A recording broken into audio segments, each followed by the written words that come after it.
Hi everyone, welcome to yet another episode of House of Cure presents Doc Talk.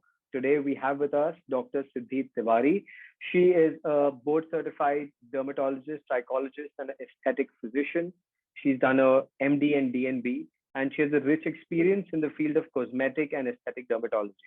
So, Dr. Siddhi, welcome on the show. Hi, thank you, Dr. Karan, for having me. Thank you so much. So today's topic of discussion is the unseen effects of COVID.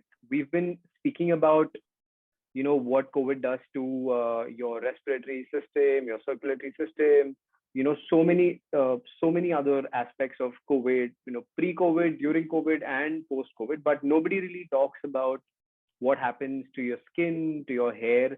All these are the unseen aspects of the COVID disease. So we thought we could take your viewpoint on your personal experience on this particular matter.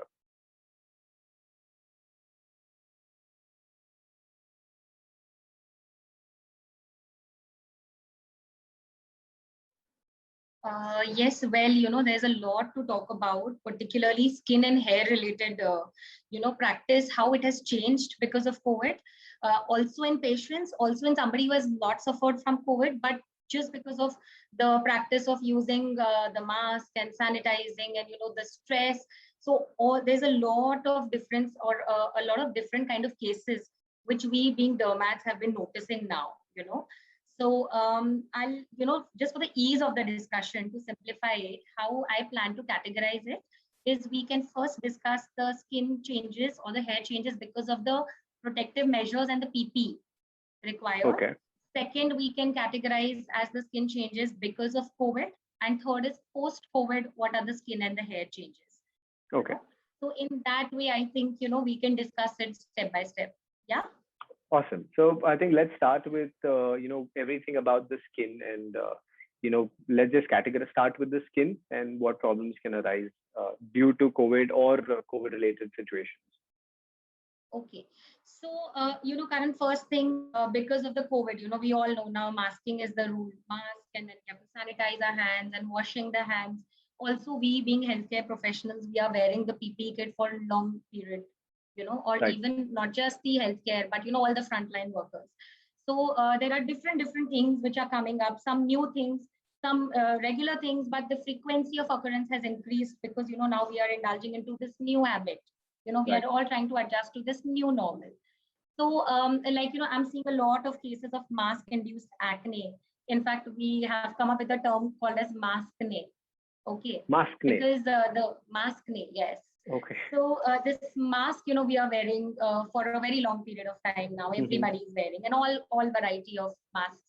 So what is happening that we are perspiring in the mask. There's a lot of heat, sweat, which builds up the irritation, which happens, Correct. and a lot of acne, similar like small acne kind of eruptions coming, particularly in this area.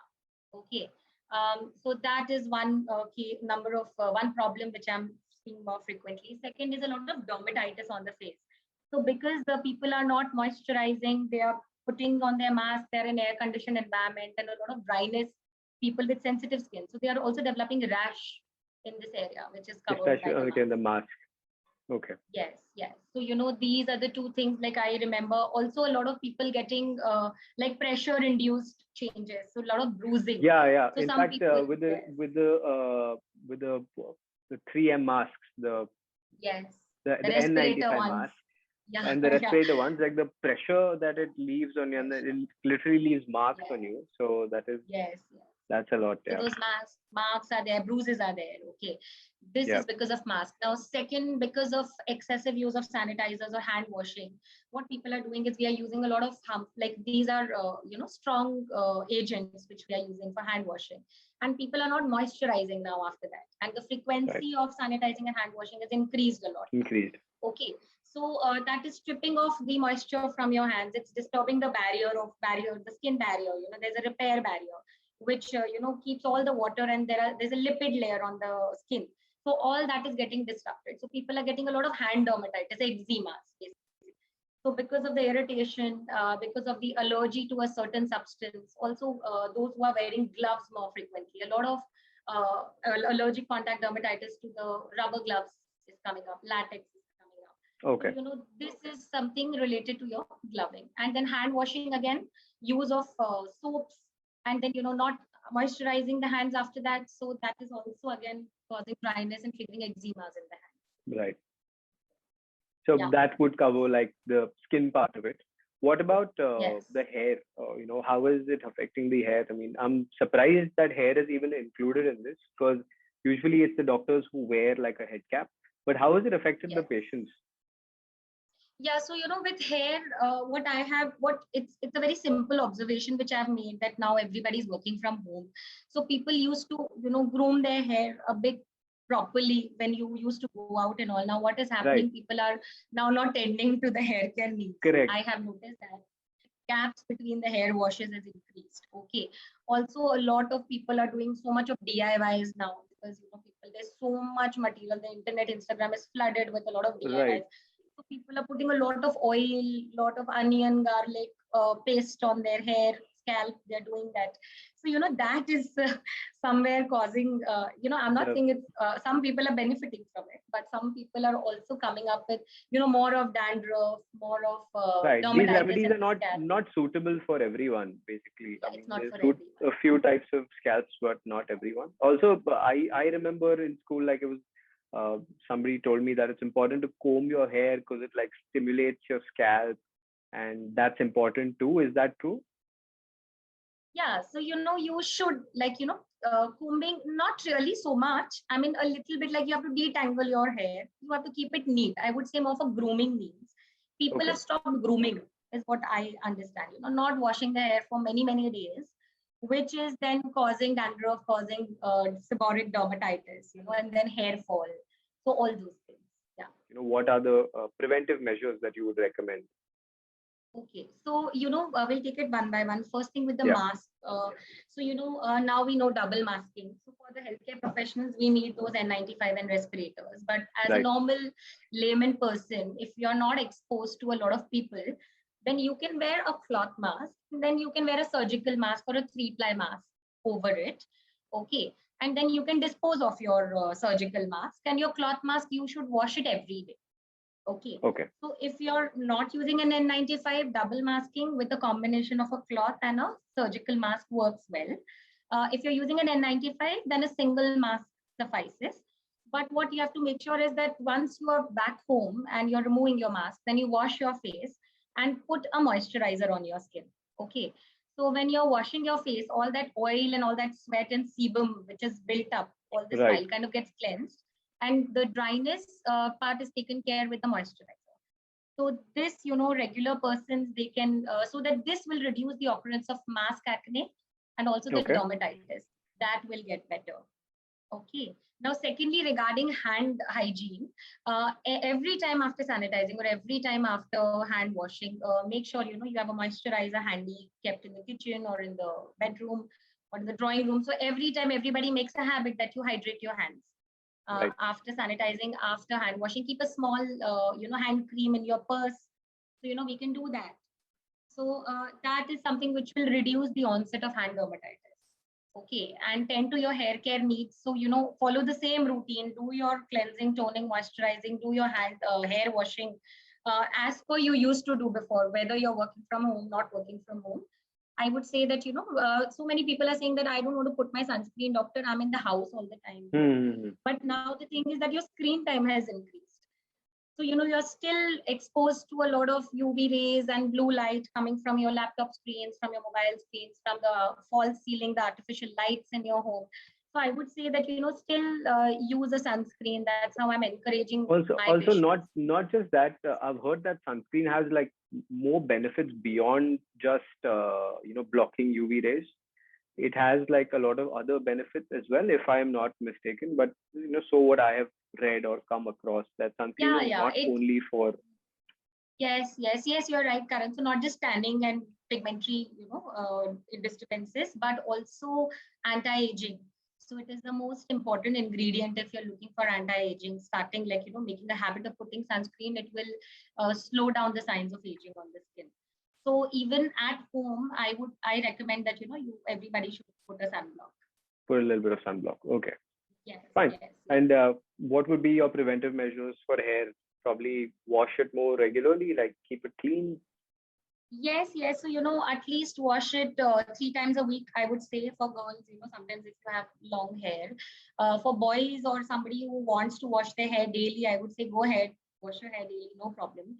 Use a gentle shampoo, use a sulfate-free shampoo, use a good conditioner if you have dry hair problem. Okay. Okay. But these are the measures. Somebody who has a dandruff issue should refrain from oiling too much. So don't oil your scalp too much if you have a dandruff problem.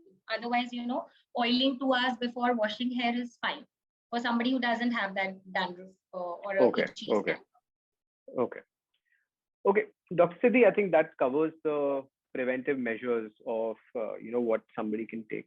But what about, the presenting symptoms? Has it ever been that, you have helped diagnose a patient with COVID due to a skin related issue, or has COVID presented uh, through a dermatology related issue? Has that ever happened to you?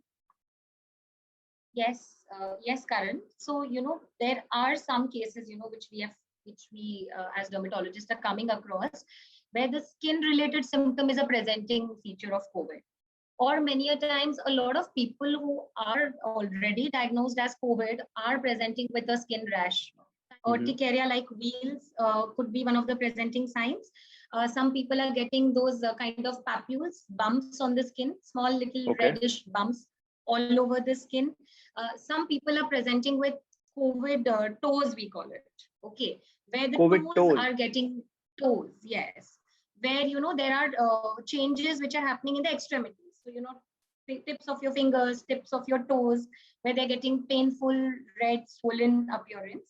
So that has been, one of the presenting signs of COVID. And a lot of people are then getting hair related issues more after the recovery from COVID than while during the COVID. Okay. So these are the few cases of rashes which I've seen, it has helped us in diagnosing COVID, or if somebody who already has COVID has simultaneously presented with this kind of signs and symptoms, particularly for the skin. That's very insightful. Actually, this is something that I really wasn't aware of. It's crazy how COVID is presenting in symptoms everywhere. Like it has dental symptoms as well. And as a dentist, I've come across cases of those people, people coming up with dental symptoms. And I wasn't aware that dermatology also related. There are so many symptoms that can come for Yeah. COVID. What about we are still finding out. We are still correct, so new, and we're still accumulating a lot of data, regarding that. Absolutely, yeah. There's also I don't know if it's true, but is it true that there's like some hair loss that happens after COVID? Is that is it? Have you seen something like that? Yes, lot of. I'm telling you, every second case now in the OPD is a hair case, and a lot of post-COVID hair fall. It's called as basically telogen effluvium. It is Okay. seen with a lot of conditions, So whenever the body goes through any stressful phase, be it more of emotional stress or any kind of physical stress due to illness like fever or malaria, dengue, typhoid, and now in the COVID times, COVID. Okay, so the hair is immediately at that moment you don't see any signs or symptoms, but 2 to 3 months post the episode of illness, there is a massive stage of hair fall where all your hair starts falling and in thick bunches, and it causes a lot of anxiety and apprehension in a lot of patients. Yeah, it would So for anyone. yeah, this is called as telogen effluvium. We are seeing it a lot because of COVID. Okay, and typically presenting 2 to 3 months post the episode of COVID. But the good thing is that this kind of telogen effluvium is temporary and it's completely reversible. So first thing I tell to all my patients that you don't have to worry, even if they literally will not believe they get hair in a polythene bag and they show the doctor this much hair I shed yesterday, Yeah. like that. But that's So, unfortunate. Look, to deal with so much anxiety coming from them. It's so sad to see them so worried about. Yes. So I think reassurance. We have to be so reassuring. I tell all my patients that don't worry. All the hair which you have lost will all grow back. Okay. This will happen. Like the hair will fall. Usually it's self-limiting. Okay. Automatically in a few weeks to months, even without treatment, this may get better. But if we start treating them, then this episode of hair loss comes in control faster. So, I prefer to treat this telogen effluvium. We can give vitamins. So, nutritional supplements is what we suggest them. So, also looking at the deficiencies now, vitamin D deficiency, because people have stopped moving outside, and the vitamin D synthesis which used to happen in the skin. So vitamin D deficiency, again, screening that out, B12 deficiency, iron deficiency, three important things for hair fall. And then other nutrients which are good for your hair. So there are some protein supplements, biotin. So we have these multi-vitamin, multi-mineral and amino acid based, a lot of hair supplements are there, which your dermatologist can suggest you. You can start taking that. Along with that, there are some peptide serums which we can apply in the scalp, which also helps in preventing the hair loss and promoting new hair growth. So a combination of topical and oral medication your dermatologist can suggest you if you are suffering from COVID-induced effluvium. Okay, there are also some treatments which we do at the clinics, but it's for somebody, whose hair fall is very massive or not coming in control with very aggressive amount of hair fall. Aggressive amount of hair fall. So there are different therapies. We have hair mesotherapy and we have the PRP therapy. So this your dermatologist can, decide if you are a candidate who requires this, and they can suggest and offer this treatment to you. Okay. Wow, that was a very insightful chat. I mean, there are so many things that I wasn't aware of in this entire thing. What will be your take-home message in this entire, of this entire chat for anybody viewing this? Okay, so for all my patients or for all the viewers here, I would say that first thing, it's very important to mask up, and it's very important to follow all the social distancing and hand hygiene, everything you follow. But at the same time, after hand washing, after sanitizing, don't forget to moisturize your hands. Don't forget to change your mask. If you're wearing a cloth mask, wear a fresh one every day. Dispose of the surgical masks. Okay. And, follow your basic skincare and hair care. Don't neglect that. Okay. Don't forget to put a sunblock even if you're indoors. Whenever you're back home and you've removed your mask, always wash your face and put a moisturizer. Do your skincare. Okay, if you are developing any weird kind of rash, I would suggest that you go to your dermatologist and get it checked. It's quite possible that, that along with other symptoms may help us in diagnosing COVID. Okay. Right. And thirdly, for the hair related concerns, post-COVID, the telogen effluvium, don't worry. This hair fall is temporary. It's completely reversible. Meet your dermatologist and get it treated, I would say. Okay, Dr. Siddhi, this was a very insightful, a very nice, crisp chat. And I'm genuinely looking forward for this COVID era to get over. So I'm looking forward to the day when we can go beyond this and discuss more and other important topics as well. So thank you very much. Yes. Thank you so much, Karan. Thank you for having me. I hope all the session is meaningful, and a lot of viewers get a lot of tips and they actually follow these measures which we have discussed today. Yeah, right. All right. Okay. Thank you so much. All right. Bye, Karan. Bye. Bye. Thank you.